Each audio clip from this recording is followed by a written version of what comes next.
복된 주일 아침입니다. 우리 함께 감사와 기쁜 마음으로 거룩하신 하나님 앞에 예배로 나아가도록 하겠습니다. 우리의 신앙을 사도신경으로 고백합니다.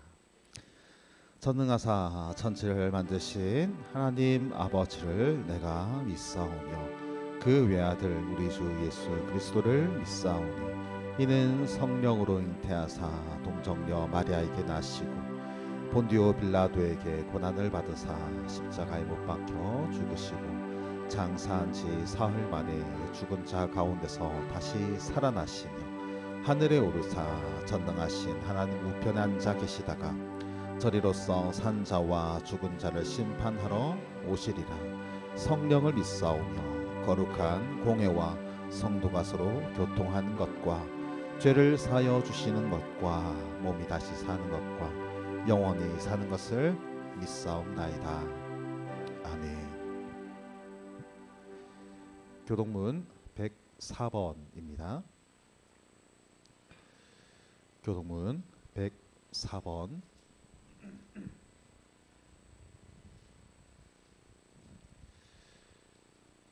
실제로는 지난주가 종교개혁 주일이었지만 저희가 교회 창립 기념주일을 지키면서 오늘 함께 종교개혁에 대해서 생각해 보려고 합니다. 종교개혁의 주일 교동문을 한 절씩 교독하도록 하겠습니다. 나의 힘이신 여호와여 내가 주를 사랑하나이다.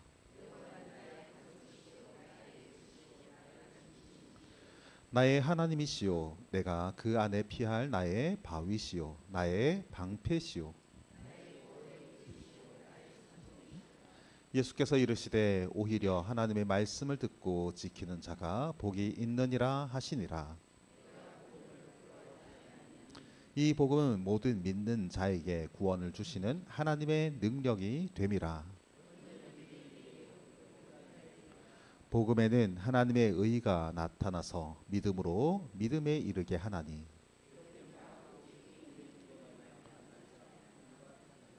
너희가 내 말에 거하면 참으로 내 제자가 되고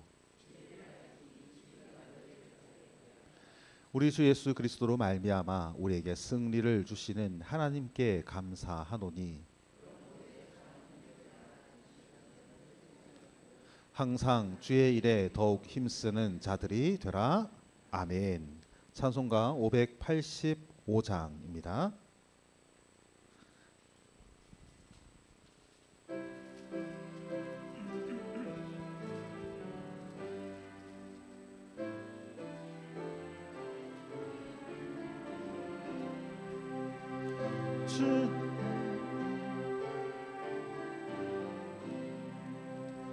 내 주는 강한 성이요 방패와 병기 되시니 큰 환난에서 우리를 구하여 내시리로다.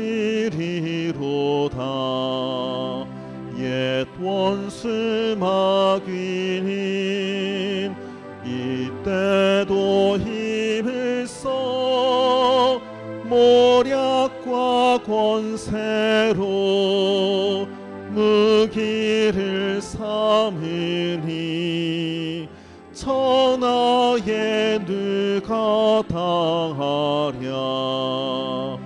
내 힘만 의지할 때는 패할 수밖에 없도다. 힘 있는 장수 나와서 날 대신하여 싸우네. 이 장수 누군가 주 예수 그리스도 만군의 주로다. 당할 자 누구랴. 반드시 이기리로다.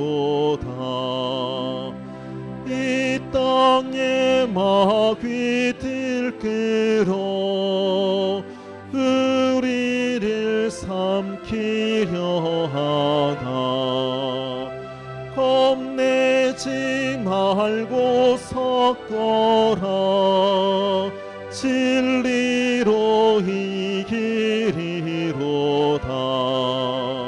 친척과 재물과 명예와 생명을 다 빼앗긴데도 진리는 살아서 그 나라 영원하리라.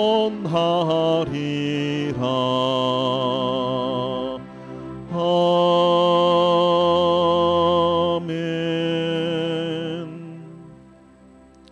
하나님의 말씀 로마서 1장 16절과 17절 말씀입니다.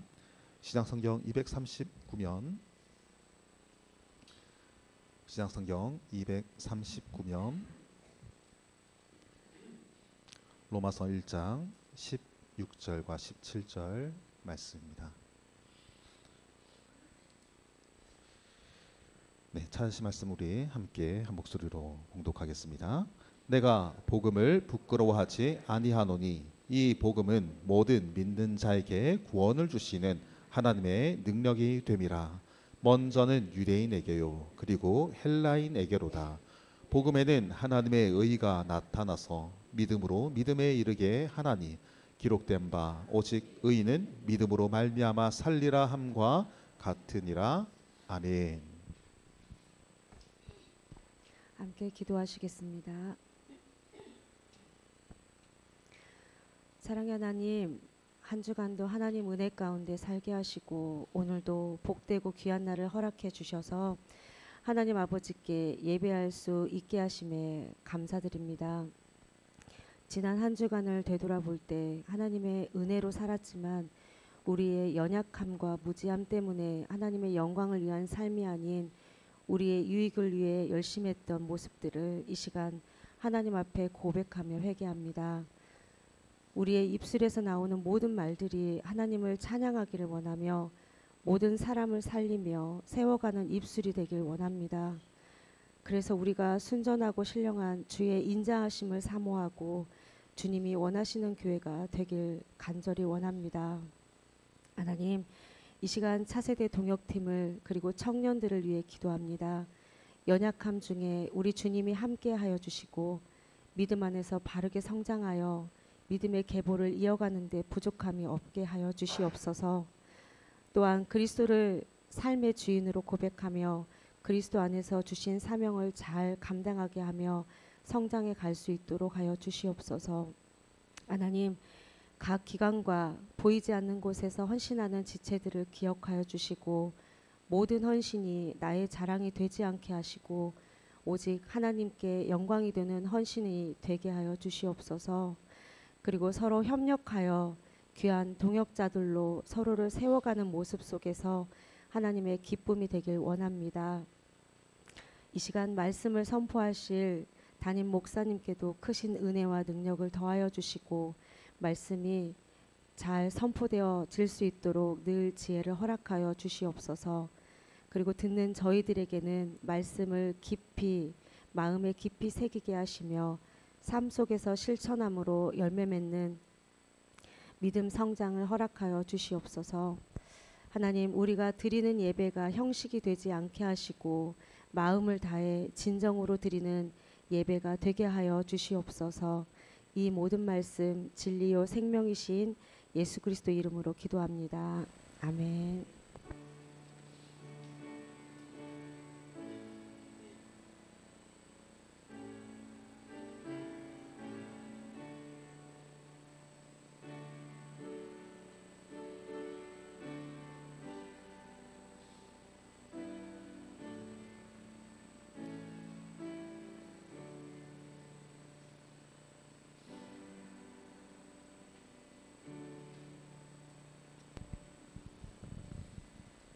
샬롬 목장의 특송 읽겠습니다.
아멘. 네. 오늘 예배당 들어오시면서 국화 보셨습니까? 네, 노랗게 예쁘게 폈죠. 우리 옆에 분들 보시고 꽃보다 더 아름다우십니다.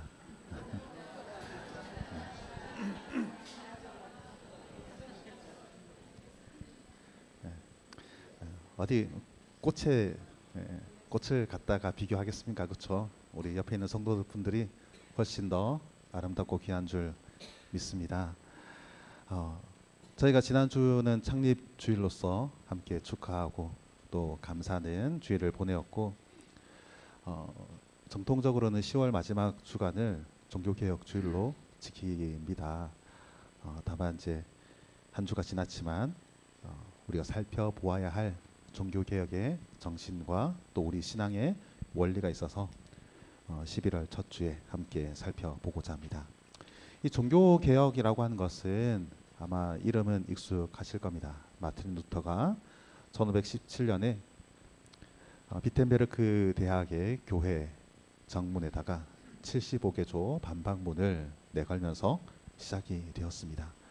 당시 교회가 부패하였고 또 잘못된 것을 지적하였는데, 그 잘못된 것을 그저 지적하고 너 잘못됐어 손가락질하는 것으로 그치는 것이 아니라 어떻게 하면 그럼 이 잘못된 것을 바르게 고쳐갈 수 있을 것인가. 우리가 남을 비판하기는 쉽죠. 야, 너 이거 잘못했어, 너 그건 하면 안 돼 말하기는 쉽지만, 그러면 대안이 무엇이냐, 항상 이게 우리가 생각해야 할 일들입니다. 신앙 안에서도 마찬가지입니다. 우리의 잘못들을 따져 말하기는 쉽지만 거기에 적절한 대안이 있어야 하는 것이죠. 바로 그런 차원에서 성경을 중심으로 우리의 믿음이 무엇인지 드러내고 또 그렇게 참된 교회를 회복하고자 하였던 것입니다. 그렇게 루터가 시작하고 칼빈이 체계화한 종교개혁의 가르침을 간단하게 5가지 표로 정리가 되었습니다. 먼저는 오직 성경이요, 그 다음이 오직 그리스도, 오직 은혜, 오직 믿음으로, 오직 하나님께 영광이라고 하는 이 5가지로 정리가 되었습니다. 당시에는 교회라고 할 것이 가톨릭이었습니다. 로만 가톨릭이었는데 그들의 가르침과 또 그 안에 있는 구조적인 문제점들에 대해서 지적을 하며 이와 같은 것들을 잘못된 부분들을 개선하고 바로잡고자 하였던 것이죠.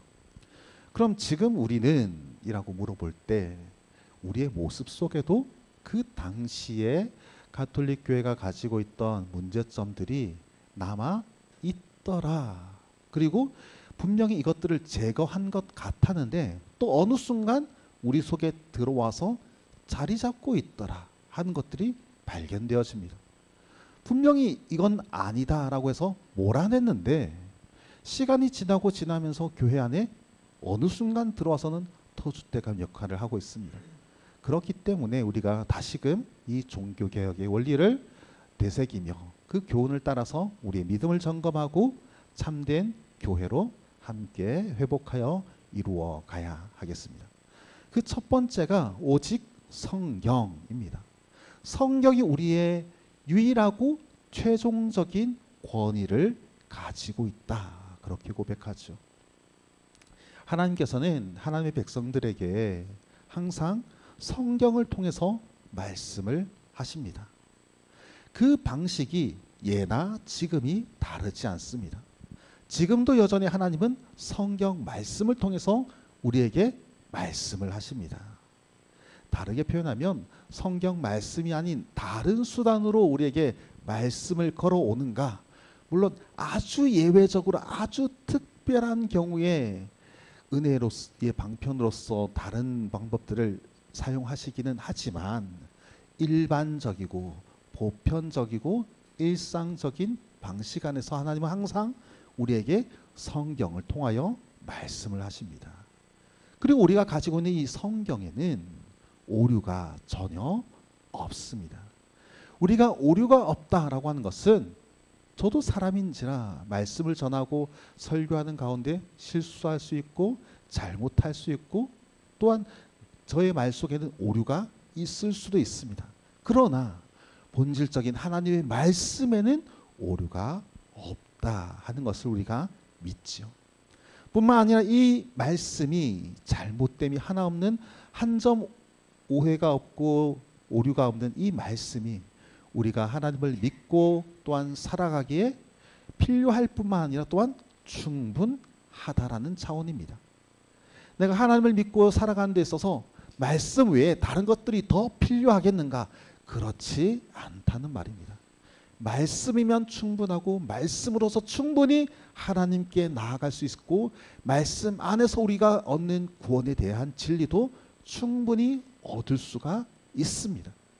만약에 성경이 부족하다라고 한다면 하나님께서 성경을 더하여 주셨을 것이지 성경을 66권으로 마감하시고 우리에게 달리 더 이상 말씀하지 아니하시는 것은 이것으로 우리에게 충분하기 때문이죠. 그래서 이 성경이 최종적인 권위를 갖습니다. 누가 어떤 말을 하건 누가 어떻게 해석을 하건 누가 무슨 말로써 내 마음을 감동시키건 결국 권위는 하나님의 말씀인 성경에 있습니다. 근데 우리가 여기서 점검하고 물어봐야죠. 정말 우리가 그렇게 성경을 나의 최고의 권위로 두고 살아가느냐? 아니면 그렇지 아니하고 내 판단이, 내 생각이, 나의 주관이 나를 이끌어가고 나의 주변 상황이 흘러가는 대로 그렇게 함께 휩쓸려서 살아가고 있는가?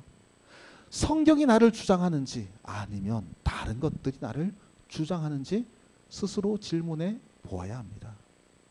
어쩌면 우리가 그러지 못하고 사는 것이죠. 아유, 요즘 시대가 어떤 시대인데요. 어쩔 수 없습니다. 형편이요, 상황이요. 지금 우리가 가지고 있는 이 수준에선 이 정도밖에 못해요라고 말하는 우리의 모든 변명의 거리들이 사실 성경을 최고의 권위에 두지 않기 때문이죠. 만약 우리가 성경을 최고의 권위에 두었더라면 어떤 결과가 나올 것인가? 제 형편이 이렇지만 하나님의 말씀이 가장 높은 권위에 있으니 그렇게 따라야지요. 제 생각과 제 판단은 아무리 생각해봐도 이게 아닌 것 같은데 그런데 어떻게 합니까? 성경이 가장 높은 권위에서 우리에게 말씀하여 주시니 그럼 그렇게 해야지요. 나의 태도와 삶의 방식이 바뀌어지게 되는 겁니다. 순종이라고 하는 것이 어떻게 드러나게 되는가? 내 생각과 같지 않지만 내 뜻과 같지 않지만 내 마음에는 썩 내키지 아니하지만 하나님의 말씀이 그러하니 그렇게 따르겠습니다 라고 하는 태도로 변화되게 되어집니다. 성경 안에서 가장 대표적인 예가 예수님이 제자들에게 들려준 예화 중에서 한 아버지가 아들에게 밭에 가서 이것 좀 하라 저것 좀 하라 지시를 합니다. 큰아들은 예 대답을 잘했습니다. 그리고는 가지 않죠. 둘째 아들은요. 아유 아버지 제가 힘들어요 피곤해요 제가 할 일이 얼마나 많은데요 못하겠어요 라고 말하고는 결국 그 밭에 나가서 아버지가 지시한 일을 합니다. 그러면 누가 아버지의 말씀을 더 높은 권위에 두고 있는 아들입니까? 라고 할 때 우리는 둘째요 라고 대답하게 되죠. 그런 겁니다. 내 생각, 내 주변 상황, 내 형편 내가 지금 해야 할 일들이 산적하에 있어서 내가 하나님의 말씀을 좇고 하나님의 말씀을 따르기에 지금 너무나 부족하고 바쁘고 급한 상황이지만 그래서 지금은 내가 못한다고 말은 하였지만 그럼에도 불구하고 아버지의 말씀이 가장 높은 최고의 권위에 있기 때문에 결국은 그 말씀대로 하겠습니다 라고 하는 삶의 방식이 바뀌어지게 되는 것이죠. 근데 문제는 오늘 이제 하나씩 다 이제 그 원리들을 말씀드리면서 그 당시에 로만 가톨릭을 대항하여서 또 그 잘못됨을 반박하여서 시작된 종교 개혁인 만큼 그 부분을 말씀을 드리게 됩니다. 가톨릭 안에서는 이것이 여전히 잘못된 가운데 남아 있더라 하는 것이죠. 성경이 최고의 권위가 아니라 가톨릭의 가장 높은 지위를 가지고 있는 교황의 가르침이, 그의 공식적인 선언이 절대적인 교리가 되더라는 겁니다. 그걸 교황 무류성이라고 얘기하기를 하는데, 그 대표적인 사례가 2018년에 한 프란치스코 교황, 그러면 이제 이름은 들어보셨겠죠. 그 교황이 동료 주교 중에 어떤 사람이 성직자를 성추행한 일이 있었습니다. 그리고는 그곳에 가서 그걸 두둔하며 감춰주는 듯한 발언을 했던 것이죠. 그리고는 몇 달이 지나서 내가 잘못했다라고 번복을 하게 됩니다.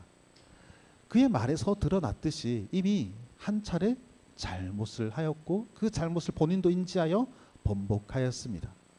그나마 다행인 것은 자신의 잘못을 시인했던 것이죠. 그러나 여기서 나타난 바 교황의 말이 절대적인가? 오류가 없는가? 아니요, 오류가 있더라라는 겁니다. 우리가 종교다원주의라고 하는데, 어떤 신앙이 되었든, 불교가 되었든, 천주교가 되었든, 힌두교가 되었든, 뭐 이슬람교가 되었든 열심히 하고 충성을 하고 헌신을 다하면 결국 어느 한 정점에서 만나게 된다라고 말하는 게 종교다원주의입니다. WCC라고도 하고요. 가톨릭은 이걸 옹호하고 동조합니다. 그들의 입장에서는 어떤 열심을 다하든지 그 정점에 만나게 되는데 그게 하나님이면 괜찮다라고 말하는 것이죠. 과연 그렇습니까? 뭘로 가더라도 서울만 가면 되겠습니까? 우리는 그렇게 고백하지 않습니다. 우리는 하나님께로 나아가는 길이 오직 한 길밖에 없다라고 말하고, 그 한 길을 통해서만 하나님께로 가까이 나아갈 수 있으며 그 길이 주의 주신 성경 말씀이다라고 믿는 자들입니다. 오직 성경으로만 하나님께 나아갈 수 있기 때문에 이 성경의 말씀을 가장 바르게 가르쳐주며 해설해주며 우리에게 교훈해주는 신앙의 고백과 교리의 가르침을 따르고 그걸 배우기를 힘써 가는 것이죠. 두 번째는 오직 그리스도라 하였습니다. 우리의 죄를 사하여 주시고 구원해 주시는 이가 예수 그리스도 한 분밖에 없다 믿고 고백을 합니다. 요한복음 14장 6절 말씀입니다. 제가 읽습니다. 예수께서 이르시되 내가 곧 길이요 진리요 생명이니 나로 말미암지 않고는 아버지께로 올 자가 없느니라. 하나님께서 죄인된 우리들을 구원하시고자 그 방법으로서 자신의 독생하신 아들 예수 그리스도를 이 땅에 보내어 주셨습니다. 그가 죄 없는 가운데 완전한 사람이 되어 우리의 구원을 위해 십자가에서 죽어주셨고 또한 부활하심으로 말미암아 구원자의 자격을 이루셨습니다. 바로 그분이 우리의 죄악을 모두 짊어지셨고 십자가에서 받으신 그 저주와 또한 부활로서 이루신 그 의로움을 우리에게 전가하여 주심으로 우리는 구원을 받게 됐죠. 그래서 예수님 때문에 구원을 얻게 되고 우리의 구원자는 오직 예수님 한 분밖에 없노라 말을 합니다. 여기까지는 가톨릭도 어느 정도 인정을 합니다. 근데 여기에 한 가지가 더 있습니다. 구원받은 이후에도 여전히 하나님과 우리 사이의 중보자며 대제사장 되시는 분은 예수 그리스도 한 분이라 우리는 고백을 하죠. 하지만 가톨릭에는 다른 중보자가 너무도 많습니다. 마리아나 또한 사도들과 성인들, 거룩한 사람들, 교황이나 사제들이 그런 역할들을 나누어 하게 됩니다. 그러니 우리가 성경에서 보고 믿는 바 하나님과 우리 사이의 유일한 중보자라고 고백하는 것이 그들에게서는 그렇지 않더라는 것이죠. 사람이 하나님 앞에 나아가 죄를 고백할 때 여러분들의 죄를 달리 다른 사람이 듣습니까? 아니죠. 본인의 죄를 하나님을 찾고 예수 그리스도의 이름으로 기도를 합니다. 우리의 중보자가 예수밖에 없음을 고백하는 것이죠. 그러나 가톨릭에서는 고해성사라고 하는 것을 통해서 신자가 죄를 사제에게 말하고 그럼 사제가 대신하여 죄를 용서해 주는 것으로 해방감을 얻게 되는, 다른 중보자가 간섭하고 개입하는 구조입니다. 또한 우리에게 은혜가 부족할 때는 그 은혜를 성모 마리아에게 구하기도 하고 하며 그 다리의 역할을 다른 대상이 들어와서 하고 있죠. 디모데전서 2장 5절 말씀인데 우리 주보 있으니까 함께 읽어보도록 하시죠. 함께 읽습니다. 하나님은 한 분이시요 또 하나님과 사람 사이의 중보자도 한 분이시니 곧 사람이신 그리스도 예수라. 아멘. 하나님과 죄인된 사람 사이의 중보자는 예수뿐이라 성경이 말씀하고 있습니다. 그러니 우리가 앞서 오직 성경으로만 말씀하시며 우리는 오직 성경으로만 하나님께로 나아가는 자들로서 말씀에서 중보자가 한 분 예수 그리스도라 하시니 다른 중보자를 찾지 않습니다. 우리의 죄를 용서받는 것도 오직 예수 그리스도를 통하며 우리가 의롭게 되는 길도 오직 예수 그리스도뿐이며 하나님께로 나아가는 길도 오직 예수 그리스도 한 분밖에 없습니다. 더 나아가 하나님 안에서 이제 구원 얻은 자로서 평안과 화평을 누리며 하나님 나라를 소망하는 가운데 그 나라를 기다리는 이 믿음의 삶을 살아가게 되는 것도 예수 그리스도를 통하여 이루어져 가는 것이죠. 바로 여기에 세 번째인 오직 은혜가 작용하게 됩니다. 하나님이 그럼 왜 그렇게 우리를 구원하여 주시고 우리를 사랑하여 주시고 우리에게 자비와 긍휼을 베풀어 주셨던가? 그건 은혜라고밖에 설명할 수가 없습니다. 에베소서 2장 8절 말씀 제가 읽습니다. 너희는 그 은혜에 의하여 믿음으로 말미암아 구원을 받았으니 이것은 너희에게서 난 것이 아니요 하나님의 선물이라 말씀합니다. 우리에게서 나와시는 것이 아니라 하나님이 우리에게 주셨기에 우리가 가질 수 있었고 하나님이 우리에게 베풀어 주셨기에 우리가 누릴 수 있는 은혜라 말하고 있습니다. 하나님이 그렇게 우리에게 은혜를 베풀어 주십니다. 무조건적인 사랑입니다. 하나님이 우리를 구원하는 데 있어서 우리의 모습을 보시지 아니하고 우리의 어떠함을 보지 아니하시고 우리의 행태를 보지 아니하시고 그저 사랑해 주시기로 결정하시고 실행하셨던 것이죠. 달리 말하면 우리에게 공로가 없다 하는 말입니다. 너희에게서 난 것이 아니요 너희에게는 그 공로가 구원 얻을 만한 공로가 하나님께로부터 사랑을 받을 만한 이유가 전혀 없다라고 성경이 우리에게 가르치고 있습니다. 하지만 로만 가톨릭은 이 공로의 사상을 주장합니다. 예수의 제자들을 비롯해서 거룩한 성인들은 그들의 공로로서 천국에 간다라고 말을 하고 보편의 신앙인들은 그런 공로가 부족하겠지요. 사도들만큼이나 우리가 거룩하겠습니까? 그러니 그 부족한 공로를 사도들에게서 빌려오게 됩니다. 그들은 공로가 넉넉하니 그 넉넉한 공로, 남는 공로를 가져와서 성도들이 구원을 얻는다라고 말을 합니다. 또한 아까 말했듯이 어떤 것이 되었든 자기의 열심과 최선을 다해서 정점에 이르면 된다라고 말하는데 그 정점에 이르도록 그들은 연옥이라고 하는 중간 과정에서 정화되어지고 이전에는 열심을 가지고 최선을 다해서 살아왔던 그것이 하나님인 줄 몰랐는데 그 연옥에 가서 아 그게 하나님이었구나 하고는 찾아가게 된다라고 가르칩니다. 그렇게 그들의 삶에서 공로를 주장하니 무엇을 열심히 할까요? 봉사활동을 참 열심히 하죠. 어떻게 보면 우리가 좀 돈 받고 배워야 할 점이 있습니다. 우리가 당연히 해야 할 일들을 다 하지 못함도 있죠. 그러나 그들의 최선을 다하고 열심을 다하는 그 이면에 있는 교리의 내용이 이러하다. 왜요? 그들은 공로를 쌓아야 되니까. 공덕을 쌓아야 했으니까. 하지만 우리 하나님은 우리의 선행을 보고 우리를 구원해 주기로 결정하는 분이 아닙니다. 우리가 믿는 하나님, 우리가 신앙하는 하나님은 우리의 죄를 보시고 그 죄 가운데서 도무지 벗어날 수 없는 무능력하고 방법이 없는 우리에게 대해서 구원해 주시기로 결정해 주셨던 것이죠. 죄인된 우리가 구원받기에 합당한 선을 행할 수 있겠는가? 없습니다.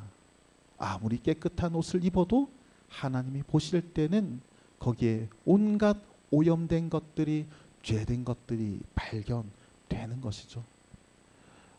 이제 겨울이 되니까 점점 이제 한 분씩 마스크를 쓰죠.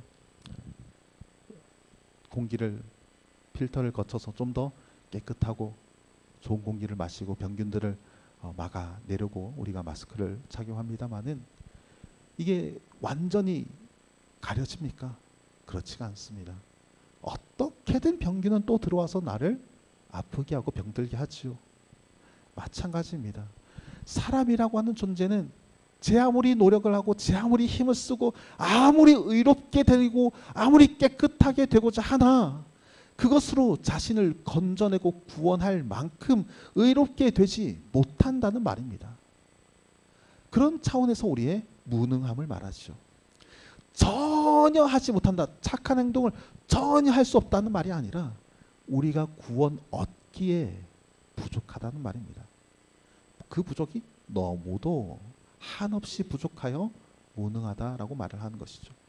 우리의 착한 선행의 행동으로선 도무지 구원 얻을 길이 없습니다. 그러니 하나님의 기쁘신 뜻 가운데, 하나님 우리를 사랑하시는 그 뜻 가운데 우리를 택하여 주셨던 것이요. 죄인된 우리를 위해서 죽어주시고 부활하신 것도 하나님이시며, 그런 죄 가운데 있는 우리들을 한 사람 한 사람 불러서 교회와 성도가 되게 하심도 하나님이시요. 부름받은 성도가 이제 구원을 얻은 자로서 구원을 완성하게 이르기까지 자라가며 성장하며 그 나라를 향해 살아가도록 하심도 하나님이십니다. 더 나아가 하나님의 나라에서 하나님의 자녀됨의 권세를 누리고 영광을 누리도록 허락하시고 이루시는 그분도 또한 하나님이시라. 우리의 구원의 시작에서부터 중간과 과정과 결과에 이르기까지 모든 것이 하나님의 은혜입니다라고 우리는 고백하게 되는 것이죠. 바로 그 고백에 있어서 우리가 얻는 구원에 있어서 우리의 행위가 아니라 우리의 믿음으로 의롭다함을 받는다 하여 네 번째가 오직 믿음으로입니다. 오직 믿음으로. 죄인이 어떻게 하나님 앞에서 의롭다함을 받겠습니까? 라고 할 때 예, 믿음으로 라고 대답을 합니다. 우리의 어떤 행실을 말하겠습니까? 말할 수 있는 행실은 믿음밖에 없습니다. 하나님 앞에서 우리가 나타내고 보여줄 수 있는 것이 믿음밖에 없으며, 하나님도 또한 우리에게 요구하시기를 아들을 통하여 이루신 완전한 구속에 대하여 믿어야 할 것을 요구하십니다. 그 믿음을 보시고 우리를 의롭다 하여 주시죠. 오늘 본문 말씀 로마서 1장 16절만 우리 함께 읽어보도록 하시죠. 16절 말씀입니다. 내가 복음을 부끄러워하지 아니하노니 이 복음은 모든 믿는 자에게 구원을 주시는 하나님의 능력이 됨이라. 아멘. 믿는 자에게 구원을 주시는 하나님의 능력입니다. 하나님이 말씀합니다. 제발 믿기만 해라. 제발 믿기만 해라. 내가 너에게 구원을 줄 터이요 내가 너에게 영원한 생명을 주겠다고 말하였으니 믿겠느냐라고 할 때 그 믿음을 요구합니다. 아니요 하나님, 아무리 생각해 보아도요 합리적으로 그게 가능합니까? 저에겐 죄가 있는데 저의 행실이 나쁜데, 그러니까 하나님 제가 조금만 저의 행실을 다듬어 보겠습니다. 제 마음을 조금만 정화시켜 보겠습니다.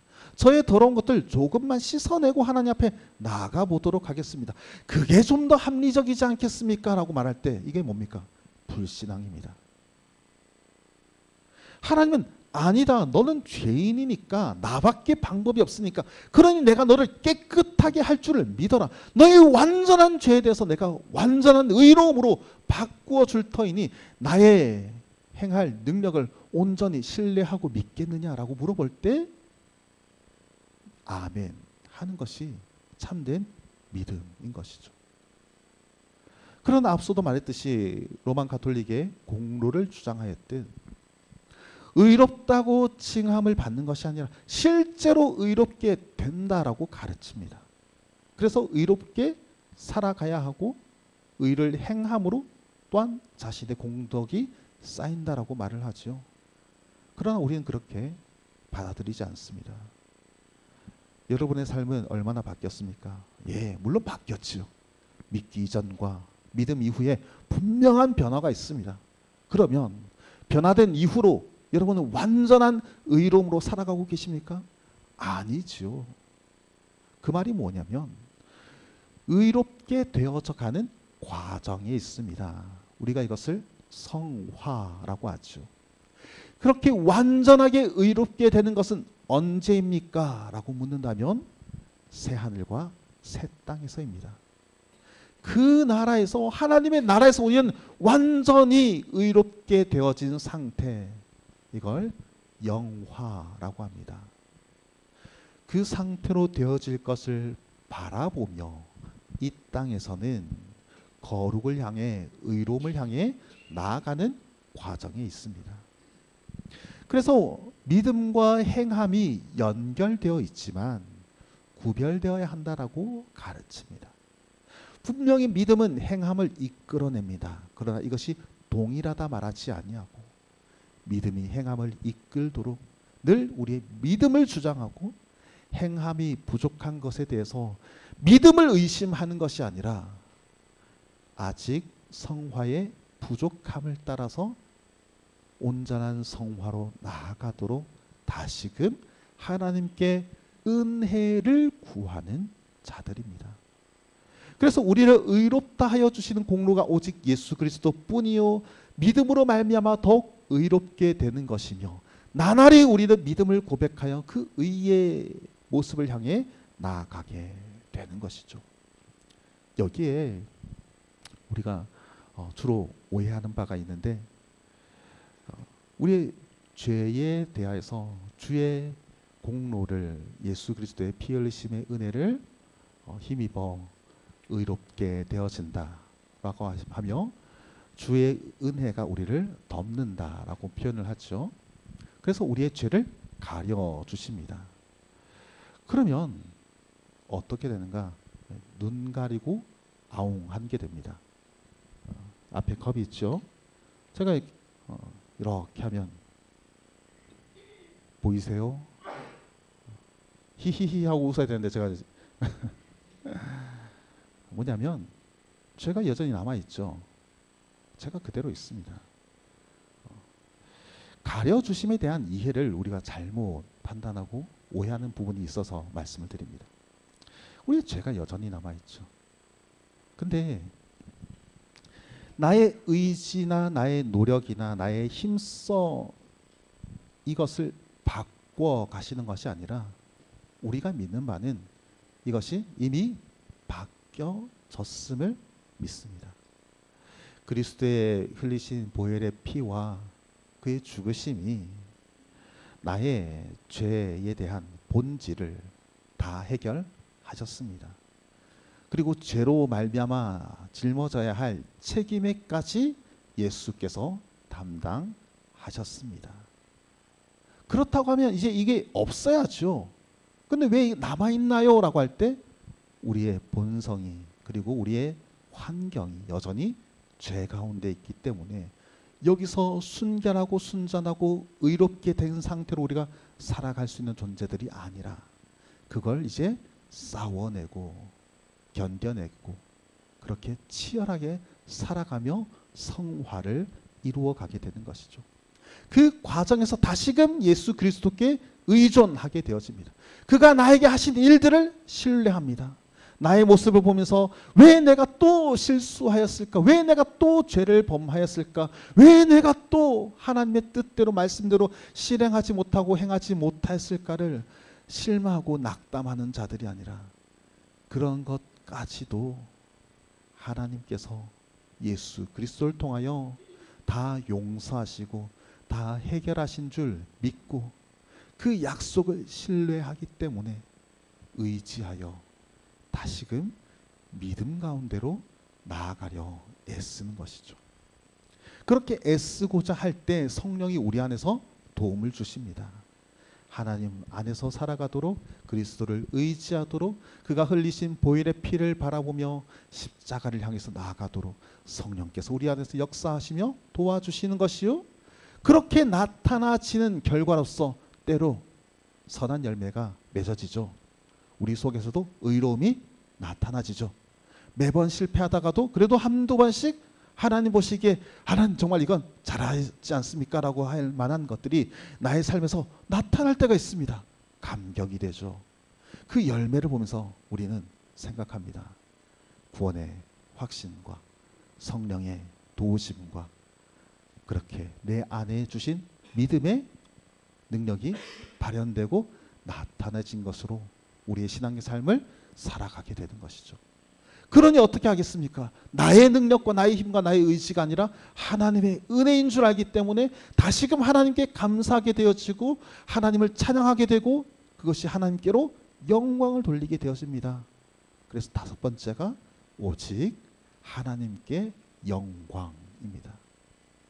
로마서 11장 36절 말씀 제가 읽겠습니다. 이는 만물이 주에게서 나오고 주로 말미암고 주에게로 돌아감이라 그에게 영광이 세세에 있을지어다. 아멘 하였습니다.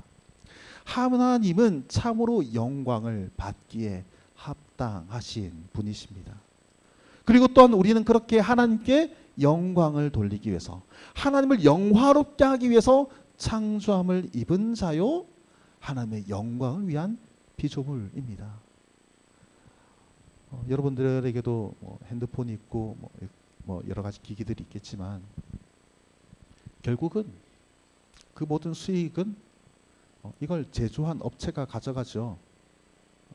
물론 이 만들어진 것을 가지고 많은 사람들이 유익을 누리고 또 실생활에 슬기 있게 사용합니다마는 수익의 구조는 만든 자가 가져갑니다. 마찬가지로 하나님께서 우리를 이 땅에 두시고 우리를 통해서 많은 사람들을 이롭게 하고 이웃들을 향한 사랑과 친절을 베풀고 돌아봄을 통해서 많은 사람들을 이롭게 또 유익하게 주의 사랑을 나누도록 허락하셨지만 결국은 그 모든 이들을 통해서 영광을 받으시리는 우리를 만드시니 하나님 되십니다. 그렇게 하나님을 영화롭게 하고자 우리를 이 땅에 보내셨던 것이죠.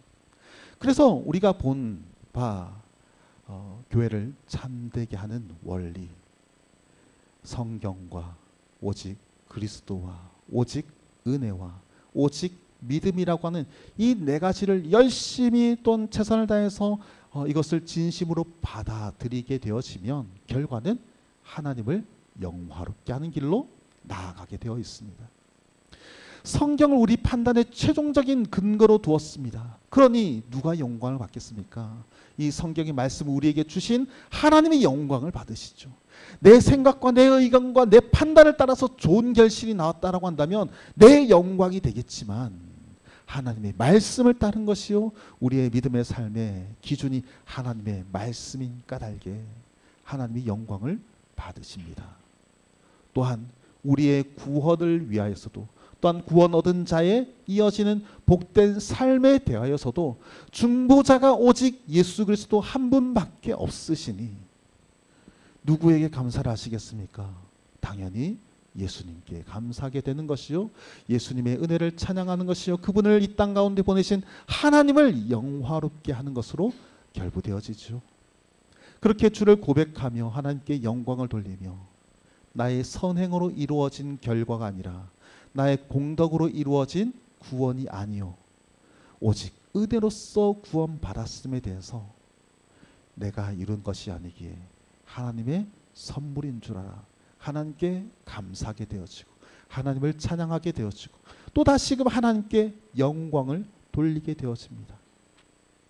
우리가 받은 바 이 구원의 은혜가 나의 못을 본 것이 아니라 나의 믿음을 보았기 때문에 우리는 또다시 한 번 더 하나님의 구원의 은혜에 대하여 하나님을 찬양하며 감사하며 하나님을 영화롭게 하게 되는 것이죠. 그러니 이 모든 과정과 내용과 결과들을 보면 결국 하나님을 영화롭게 하는 것으로 결말지어지게 되어집니다. 우리 주보에 있는 고린도전서 10장 31절 말씀 같이 읽어보도록 하시죠. 그런즉 너희가 먹든지 마시든지 무엇을 하든지 다 하나님의 영광을 위하여 하라. 아멘. 여러분의 삶이, 여러분의 행하는 모든 일들이, 일상이 하나님께 기쁨이 되어지고 하나님의 즐거움이 되어지고 하나님을 영화롭게 하는 삶이 되어지기를 바랍니다. 맛있게 식사하시고 우리에게 주신 이 맛있는 찬을 허락하신 하나님께 감사하고 열심히 운동하시고 나에게 건강 주신 하나님을 높이시며 여러분의 주어진 일상과 삶을 충실하게 성실하게 살아내시며 그 결실을 볼 때에도 하나님께서 나에게 주신 일거리와 또한 세상 가운데 나의 역할과 내 주변의 사람들과 그 모든 것이 하나님의 베푸신 은혜인 줄 알고 하나님께 영광을 돌리며 함께 예배하며 함께 찬양하며 함께 모인 교회를 통해서 또한 하나님을 영화롭게 하는 모든 것이 하나님께로 향하는 우리의 신앙이 되어지기를 바랍니다. 그래서 결론입니다. 교회가 어떻게 보면 역사 속에서 가톨릭이 하나님께로부터 차츰차츰 멀어져 갔던 것을 종교개혁을 통해서 다시 돌이켜 하나님 앞에서 참된 교회를 세워가려고 하였듯이 나의 신앙 속에서 나의 모습 속에서 또는 우리의 교회 속에서 조금은 오랜 시간 속에서 벗어나 있던 것들을 다시 바로 잡아가야 하겠습니다. 말씀으로써 또한 우리 주 예수 그리스도께로 또한 그의 은혜와 믿음을 고백하며 우리의 삶의 방향이 하나님께로 향해야 하겠습니다. 그러고자 함께 이것을 배워가는 것이죠. 우리의 시대적 사명이 무엇이겠습니까? 이것도 하고요, 저것도 하고요, 뭐 여러 가지 것들이 있겠지만 그러나 결국은 하나님께 영광인 줄 믿습니다. 이를 위해 우리가 함께 수고해야 되겠고, 그런데 놀라운 것은 이 원리들을 하나하나 설명해가고 어쩌면 복잡하고 어려운 내용들이 될 수 있겠지만 그러나 그 내용들을 살피면 모든 것이 은혜입니다. 감사밖에 없습니다. 하나님을 영화롭게 하십시오라고 하는 명령이 아니라 나에게 베푸신 하나님의 은혜를 보니 이건 달리 무엇이 우리가 할 수 있겠는가? 그저 하나님께 감사밖에 나오지 않는 것이죠. 제가 이 강단에서 주의 말씀을 대언할 수 있는 것도 마찬가지입니다. 제가 완전해서가 아니라 저의 안에 엄청나게 더럽고 부패한 것들이 여전히 있음에도 불구하고 하나님의 은혜가 아니면 이 말씀을 전할 수도 없는 것이요, 사람들 앞에 설 수도 없는 부끄러운 자입니다. 은혜이기에, 하나님의 은혜이기에 주의 말씀을 전합니다. 그래서 여러분들에게도 이것 하나를 말씀드리려고 합니다. 하나님의 은혜로 사십시오. 하나님이 베풀어 주신 은혜를 바라보고 그 은혜 때문에 신앙생활 하시고 그 은혜로 말미암아 하나님을 여전히 믿고 의지하는 가운데 우리의 신앙의 삶이 이루어져 가기를 바랍니다. 저뿐만 아니라 우리 누구든 마찬가지겠죠. 연약함이 있습니다. 부족함이 있습니다. 지금 우리가 완전한 자가 아닙니다. 그러기에 아쉬움이 있죠. 왜 없겠습니까? 그런데 그게 우리 신앙의 이유가 결코 되어서는 안 됩니다. 우리 신앙의 이유, 우리 믿음의 이유, 오직 하나님의 은혜인 줄 믿고 하나님의 은혜이기 때문에 하나님께 영광 돌리시고 하나님을 기쁘시게 하는 교회가 되어야 하겠습니다.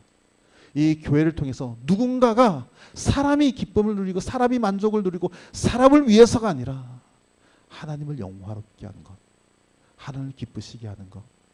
그런데 그 속에 사람의 기쁨이 포함되어 있습니다. 하나님을 기쁘시게 하다 보면 어느 순간 사람들이 행복해져 있습니다. 하나님을 열심히 최선을 다해서 영화롭게 하고자 하는데 주변이 변화되어져 갑니다. 왜요? 그게 하나님의 능력이기 때문이죠. 그렇게 우리 교회를 참되게 바르게 함께 세워가시고 우리 믿음의 성도들의 가정이 참되게 바르게 세워져 가기를 축복합니다. 기도하겠습니다. 하나님 아버지 은혜를 감사드립니다.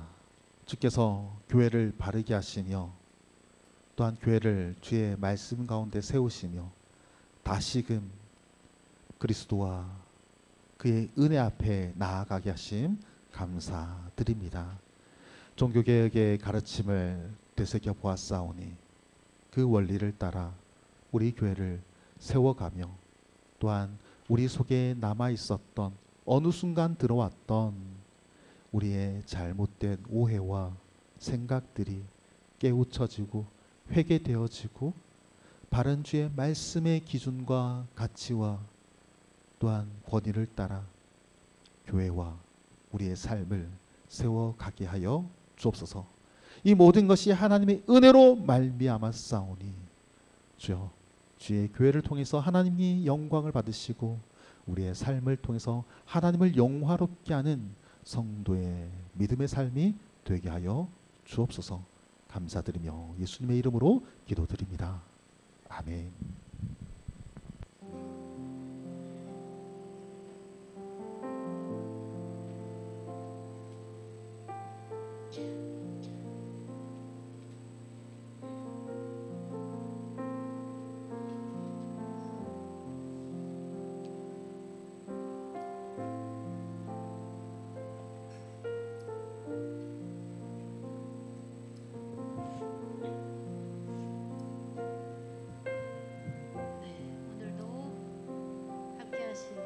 축하하고 축복합니다. 네, 에베네셀 하나님,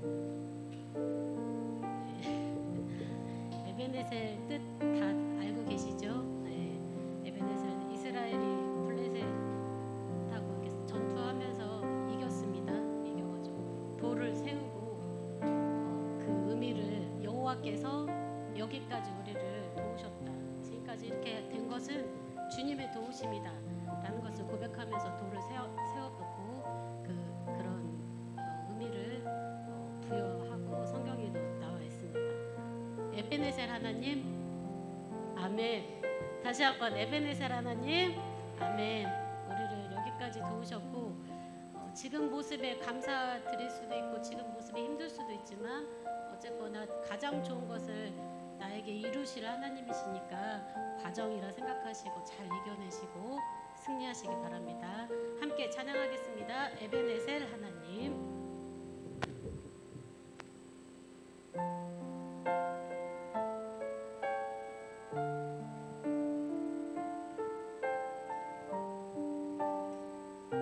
감사하신 하나님. 감사하신 하나님. 에베네셀 하나님. 살아계신 하나님.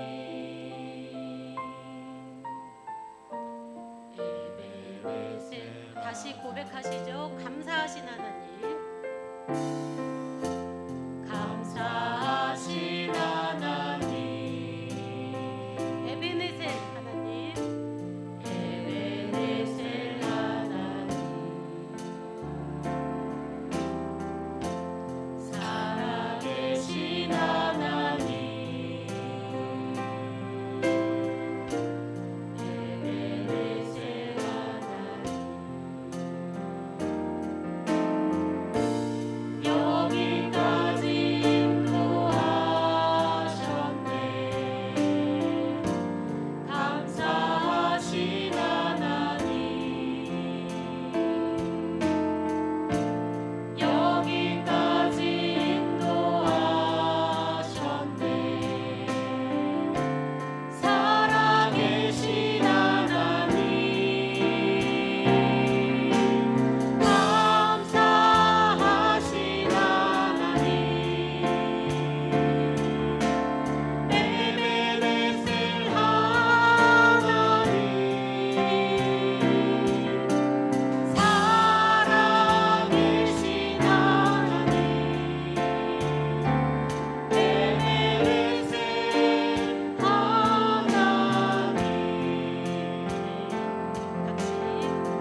일하실 겁니다. 네, 우리를 움직이실 거고 내 안에 성령님이 가득하여서 주님께서 꼭 선한 일을 이루실 겁니다. 같이 찬양하시죠. 주가 일하시네.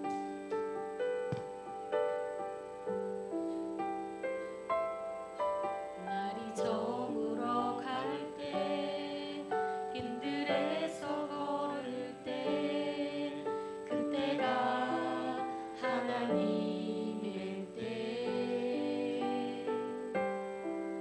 내 힘으로 안 될 때 빈손으로 걸을 때 내가 고백해 여호와 이래 날이 저물어 갈 때 날이 저물어 갈 때 빈들에서 걸을 때 그때가 하나님의 때 내 힘으로 안 될 때 빈손으로 걸을 때 내가 고백해 여호와 이래 주가 일하시네 주가 일하시네 주가 일하시네 주께 아끼지 않는 자에게 주가 일하십니다 주가 일하시네 주가 일하시네 신뢰하며 걷는 자에게 함께 고백하십니다. 우리 모인 이곳에 주님 함께 계시네 누리네 아버지 은혜 적은 떡과 물고기 내 모든 걸 드릴 때 모든 고백해 여호와 주가 일하시네 주가 일하시네 주가 일하시네 주께 아끼지 않는 자에게 주가 일하시네 주가 일하시네 신뢰하며 걷는 자에게 주가 일하시네 주가 일하시네 주가 일하시네 주께 아끼지 않는 자에게 주가 일하시네 주가 일하시네 신뢰하며 걷는 자 우리 힘차게 다시 한번 힘차게 찬양하시죠 주가 일하시네 주가 일하시네 주가 일하시네 주께 아끼지 않는 자에게 주가 일하시네 주가 일하시네 신뢰하며 걷는 자에게 한 번 더 주가 일하시네 주가 일하시네 주가 일하시네 주께 아끼지 않는 자에게 주가 일하시네 주가 일하시네 신뢰하며 걷는 자에게 묵상하면서 목소리로만 주가 일하시네 주가 일하시네 주께 아끼지 않는 자에게 주가 일하시네 주가 일하시네 신뢰하며 걷는 자에게 신뢰하며 걷는 자에게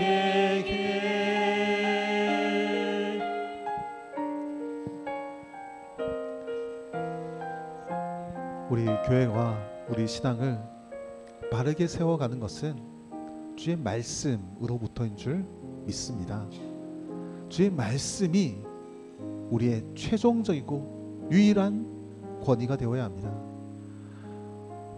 우리의 삶이 주의 말씀대로 이루어지기를 바라시죠. 주의 약속대로 이루어지기를 바라시죠. 그러하다면 주님을 믿어야 할 것입니다. 우리 방금 했던 찬양처럼 주님을 신뢰해야 합니다. 주님이 분명히 약속하셨고 그 약속을 이루실 만한 능력이 있으신 분이신데 우리는 자꾸만 다른 이야기를 합니다.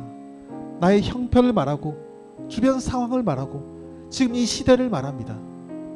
하지만 하나님은 오늘날 우리에게도 성경을 통해서 말씀하십니다. 그러니 그 말씀을 들으십시오.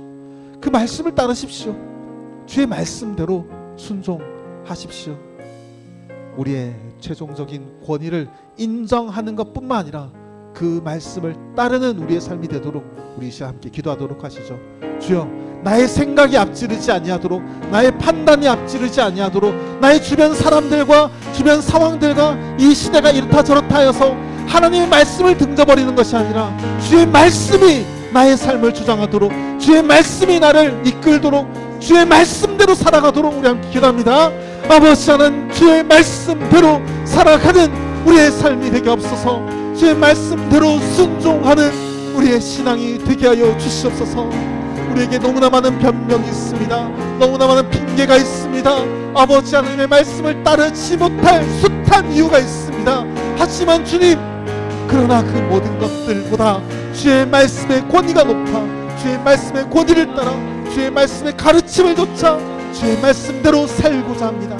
주의 약속이, 주의 말씀이 이루어지기를 우리의 삶에서 바라며 능력이 많으신 하나님 앞에 그 뜻대로 이루어지기를 간구하며 그 말씀대로 살아가고자 하오니 주여, 나의 생각을 이기시옵시고 나의 판단을 이기시옵시고 주변 사람들의 어떠한 말에도 현혹되지 아니하고 어떠한 권위와 어떠한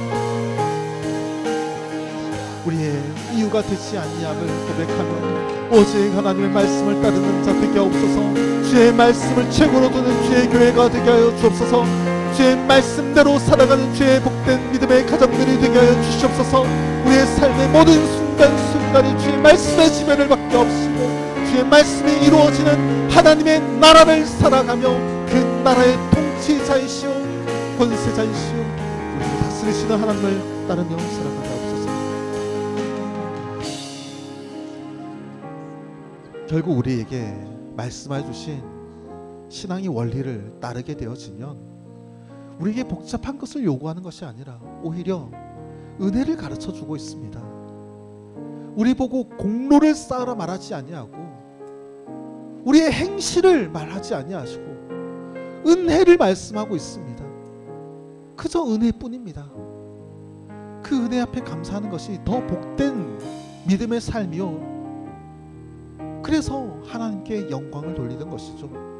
내가 이룩한 결과물을 가지고 하나님 받으십시오가 아니라 하나님께서 하신 일들을 그것이 은혜였음을 고백하며 하나님이 행하셨으니 하나님의 역사이오니 하나님의 높임을 받으시옵소서.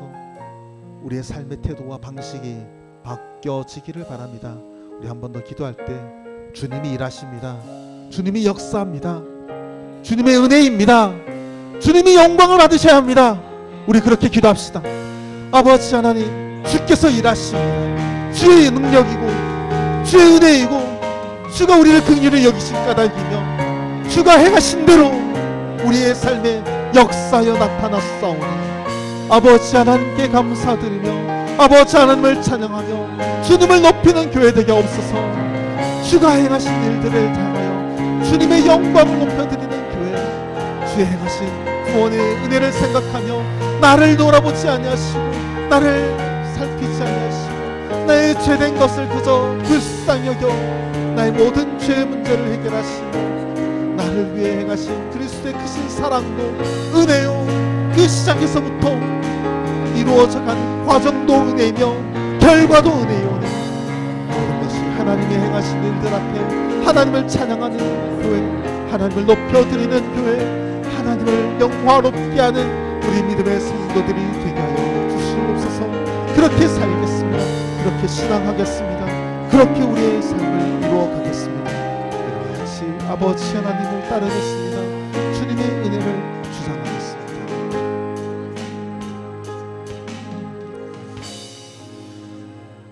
하나님 아버지 감사합니다.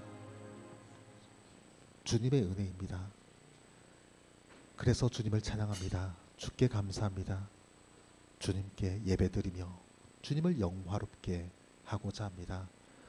우리의 잘 만들어지고 잘 다듬어진 예배의 모습과 태도가 아니라 그저 하나님의 은혜로서 이 모든 것을 아름답게 하여 주시고 주의 앞에 향기롭게 하시며 그 부족한 가운데서도 주님이 기뻐하여 주시고 주님의 뜻 가운데 이루어져 가는 교회에게 사랑하여 주신 하나님의 은혜입니다. 이것을 고백하며 주님을 영화롭게 하며 주님께 영광 돌리는 주의 교회요 믿음의 성도들이요 또한 이들의 가정이 되게 하여 주옵시고 주께서 주의 성도들과 가정과 교회를 참되게 세워가 주시며 주의 뜻을 이 땅 가운데 또한 주의 교회를 통하여 이루어 주시옵소서. 감사드리며 예수님의 이름으로 기도드립니다. 아멘.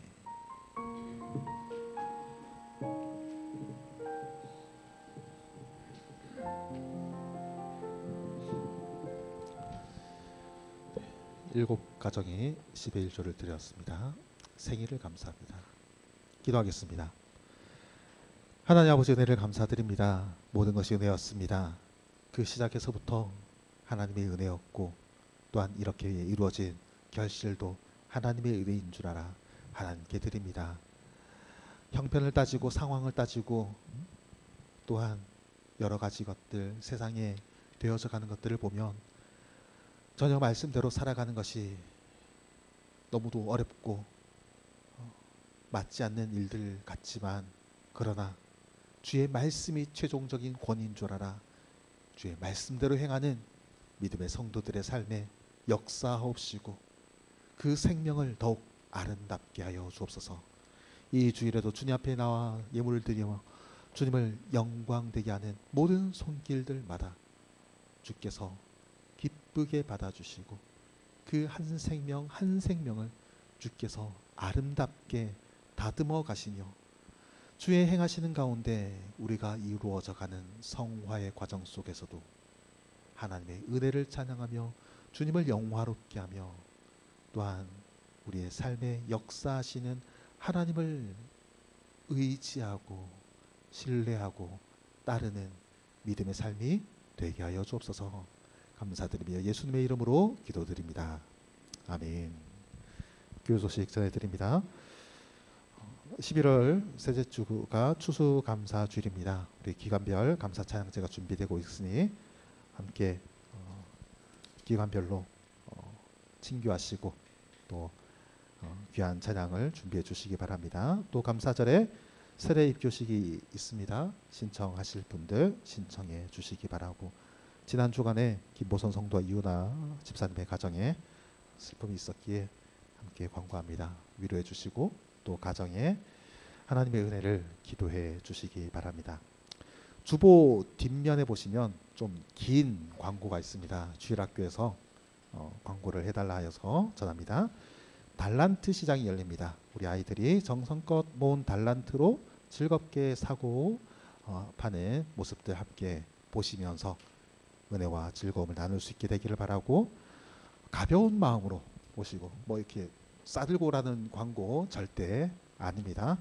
우리 양자들이 있지 않습니까? 그들이 웃고 활기찬 모습을 보면서 여러분들이 그간 기도해 오셨고 또 마음 두어왔던 그 아름다운 결실을 이 가을에 함께 추수하는 기쁨을 누리시라고 초대하는 줄 압니다. 시식 코너도 있다고 하니까 오셔서 또 배부르게 주지는 않겠지만 또 함께 즐거움을 나눌 수 있게 되기를 바랍니다. 11월 9일 다음 주 오후 2시 30분입니다. 광고 충분히 됐을까요? 네. 네, 기도하도록 하겠습니다.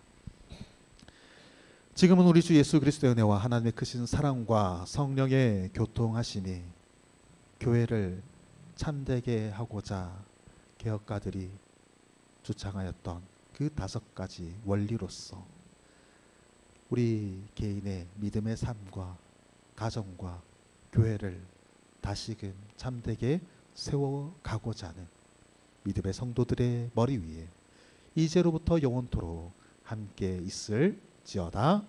아멘.